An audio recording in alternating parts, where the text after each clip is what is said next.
Ja, tar man nu hit hesa uppbyggnaderna West Nordic Studies så känner det som att det var dyr som öppnar. Och i titeln så är det Lasla och Boradik Fyrisiting. Boradik är något som chatten och i uppbyggnaderna att hur så kan man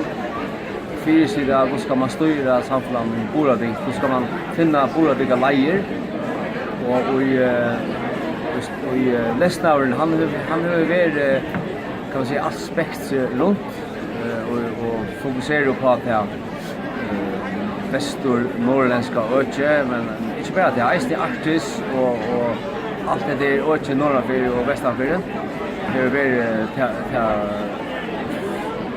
uthöjande ämne som det har så har vi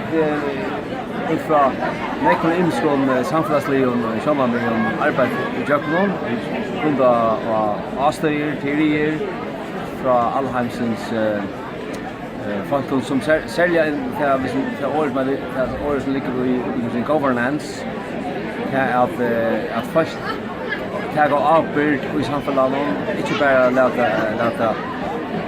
allt över till det första valda och så hört jag fyra år ett omsättningsnamn men att faktiskt ta avbyrd av sig och vid till att skapa samfunnet.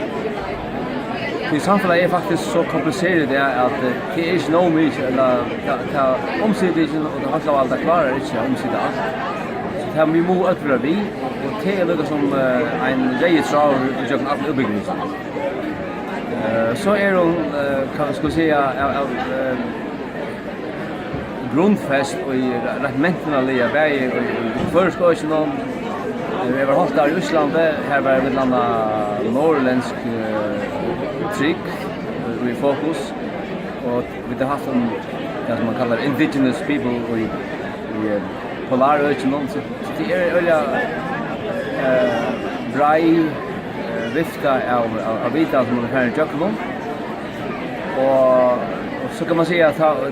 tar man så arbetar mot en uppbyggnad eller en examen så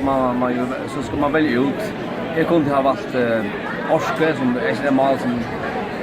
jag borde lite engagera och ett mål som är med stor avhåg. Jag kom så att välja mätvejdiga skikt som man kallar för emotliga mätvörutryck till att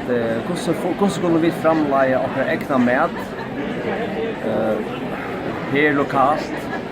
lokalt tror jag att vi själva så där men vi brukar inte men i orske minus CO2 flyta vi känner ju att vi köpa mat ur landskött i New Zealand och en kan man säga en showmint av ochara stöv som från land är att hvis man öppnar i kylskåpet som är där och tog allt det utländska urskapen sätta golvet och låt bara det förskapet efter det var lägga lösa backar en tullfiskar och en ölhalt och det kan vara ner är ju isen framlagt så lösen är ju framlagt så en part av inflation fåle så det är öliga löjt som vi klarar själva utan vatten och åkara arbetsmängd. Så stannar här vi provar vad kan det nu göra. Det kan sen lägga tulja att det är outshooting här men jag kommer själv är arbete som skollärare